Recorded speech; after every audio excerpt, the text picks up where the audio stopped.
ඒඩක්ෂන් අපේ පළවෙනි වීඩියෝට ඔබ සාදරයෙන් පිළිගන්න. අපේ පළවෙනි වීඩියෝ අපි ඔබ ගෙනියන්නේ අතිශය පූජනීය වන්දනීය පූජා භූමියක් වන තෝරෝමයිලාව තිස්ස පබ්බතාරාම පූජා භූමිය නැරඹීම සඳහා අපි වැඩි කතා නැතුව යමු වීඩියෝ එකට. කල්ගමුව නගරයෙන් නවගත්තගම මාර්ගයේ කිලෝමීටර් 15ක් පමණ වී සිටිය පසු හමුවන නාන්නේරිය නගරයේ කිනිමිතිය ජලාශය මාර්ගයේ කිලෝමීටර් 4ක් පමණ ගිය පසු හමුවන තෝරෝ මයිලාව තිස්ස පබ්බතාරාම පුරාණ රාජ මහා විහාරස්ථානය තමයි මේ. අනුරාධපුර යුගය දක්වා ඈත අතීතයට පුරවපු කම් කියන තෝරෝ මයිලාව තිස්ස පබ්බතාරාම පුරාණ රාජ මහා විහාරස්ථානය එකල වළගම්බා රජතුමන් විසින් සේනා සංවිධානය සඳහා යොදාගත් ස්ථානයක් බව අතීතයේ සාක්ෂි දරනවා. කාලයාගේ ඇවෑමෙන් ගරා වැටෙමින් විනාශනිකයට පැමිණෙමින් තිබූ තෝරෝ මයිලාව තිස්ස පබ්බතාරාම පුරාණ රාජ මහා විහාරස්ථානය මේ වන විට කැලේගම විමලානන්ද ස්වාමීන් වහන්සේගේ මූලිකත්වය යටතේ සංවර්ධනය වෙමින් ප්‍රදේශයට විශාල දෙයක් සිදු කරනු ලබයි.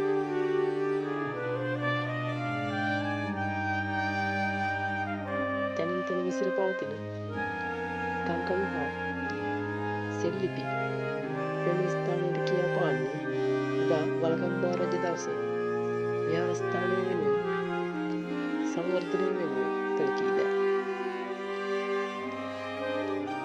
පහළ මළුවේ සිට ඉහළ මළුව දක්වා වළගම්බා රජ දවස ගල්පඩි පෙළක් ඉදිකර තිබූ බවට සාක්ෂි තවමත් ඉදිරිව පවතින. මෑත කාලයේදී එය සංවර්ධනය වෙමින් මේ වන විට පඩිපෙළ අලුතින් නිර්මාණය කර තිබෙනවා.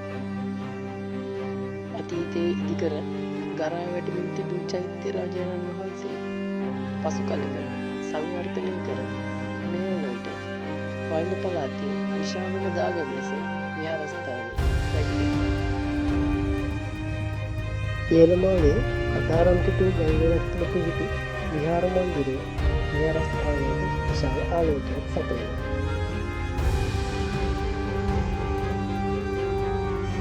මේට බොහෝ අවුරුදු ගණනකට පෙර මෙහි පැතිරීමට ලැබුණ ඈත අතීතයේ ඉදිකර තිබූ පිළිම වහන්සේ යුදන්වරුන්ගේ ග්‍රහණයට මතුවෙමින් ගරා වැටෙමින් බොහෝ ජරාවාසව තිබූ විහාර මන්දිරය මේ වන විට අලුතින් පිළිම වහන්සේලා ඉදිකර අලුත් වැඩියා කර තිබෙනවා. අද වන විට දකින්නට ලැබෙන්නේ එම නව පිළිම වහන්සේලාගෙන් නිර්මාණය කරන ලද විහාර මන්දිරයයි. විශාල සැතපෙන පිළිම වහන්සේ නමක් මේ තුළ තැන්පත් කර තිබූ අතර එය මෑත භාගයේදී නිදන්වරුන් විසින් කඩා බිඳ දැමූ පසු අලුතින් පිළිම වහන්සේගේ සිරස සකස් කර පිළිම වහන්සේ නිර්මාණය කර තිබෙනවා. ඉහළම මළුවට පැමිණි පසු අවට පරිසරයේ සුන්දරත්වය බොහොම අපූර්වට විඳ ගැනීමට හැකියාව ලැබෙනවා. කඳු මුදුනේ ඉහළටම පැමිණි පසු ගරා වැටුණු චෛත්‍යයක නටමුන් දැක බලා ගන්න ලැබෙනවා. මේ වන විට එහි පිළිම වහන්සේ නමක් ඉදිකර තිබෙනවා.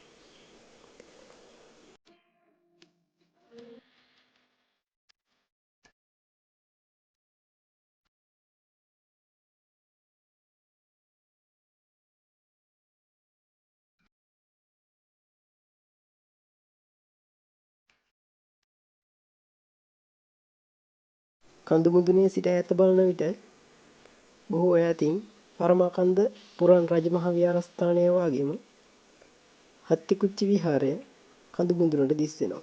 ඒ වගේම ඈතින් ඉගිනිමිටිය ජලාශය බොහොම අලංකාරව දැක බලා ගන්න පුළුවන්. කඳු මුදුනේ මදක් එපිට ගිය පසු යාපහුව පුරාණ රාජධානියත් මේ ස්ථානයට බොහොම අපූර්වට දිස්වෙනවා.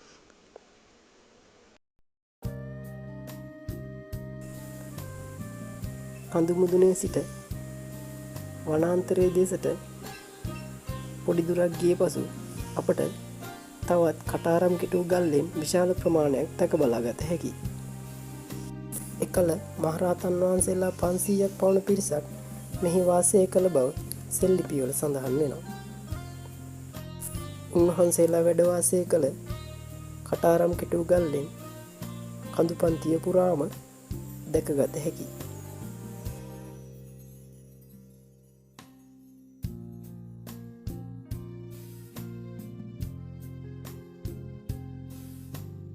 ලස්සන තැන් සුන්දර තැන් හොයා යන ඔබට බොහොම ලස්සන තැනක් ගැනයි අද අපි ඔබට තොරතුරු අරන් ආවේ.